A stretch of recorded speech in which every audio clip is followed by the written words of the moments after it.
ماحول ہمارے پیچھے اتنا بیکار بنا دیا گیا ہے، اتنی زیادہ ذمہ داری ہماری بڑھتی ہے کہ ہم اتنے ہی زیادہ مستعدی کے ساتھ بچوں کو بھی اور بچیوں کو بھی ایسی جگہوں سے روکیں، اپنے گھروں میں رکھ کے ان کو تعلیم دیں، اور گھر میں رہ کے اگر کوئی عالمہ کوئی معلمہ ایسی ہے جو پڑھا سکتی ہے، ان کے پاس دین کی تعلیم دی جائے تب بات بنے گی، ورنہ تو جس طرح کفر و ارتداد بڑی تیزی کے ساتھ مسلمانوں میں گھستا چلا آ رہا ہے ایسے ہی چلتا رہے گا۔ اور پھر اگر ہم ایسے موقعوں پر ڈھیلے پڑ گئے، ایسے پروگراموں کے اندر شریک ہونے لگے، فلموں میں جانے لگے، موبائلوں پر انٹرنیٹ پر توجہ نہیں کیا کہ ہمارے بچے کیسے استعمال کر رہے ہیں، میں اگر اپنے سوچ و فکر کے حد سے بتاؤں، سب سے زیادہ برائی ہمارے گھروں میں جہاں سے گھستی ہے وہ انٹرنیٹ اور موبائل ہے۔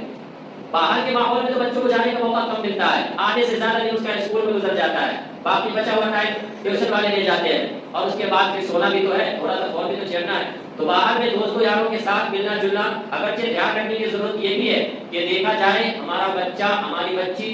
کن لوگوں کے ساتھ گھومتی پھرتی ہے، کہیں کوئی ایسی بچیاں غیروں کی یا جس کو ہم کہتے ہیں کہ بگڑے ہوئے ہیں، جن کو ان چیزوں کی کوئی پرواہ نہیں، پتہ کسے کہتے ہیں، جس کو اس بات کی کوئی پرواہ نہیں کہ کس سے دوستی یاری کرنی ہے، ایسے لوگوں سے بچانا بہت ضروری ہے۔ لیکن سب سے زیادہ ضروری یہ ہے کہ موبائلوں پر، انٹرنیٹوں پر اور اس طرح کے پروگراموں میں جانے سے بچوں کو روکا جائے۔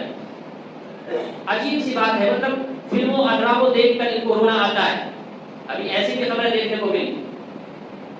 کہ ہمارے برقع پہن کر ایک تو لڑکیاں جا رہی ہے فلمیں دیکھ رہے ہیں، اور وہ فلموں کے اندر ایموشنل سین دیکھ دیکھ کر رو رہی ہیں۔ اللہ معاف کرے، وہ کہاں جا چکے ہیں؟ ایمان ہمارا کہاں جا چکا ہے؟ ایمان دنیا کے اندر سب سے بڑی دولت ہے، لیکن جتنی قیمتی اور جتنی بڑی دولت ہے اتنا ہی زیادہ مشکل اس کو بچا کر لے جانا ہے۔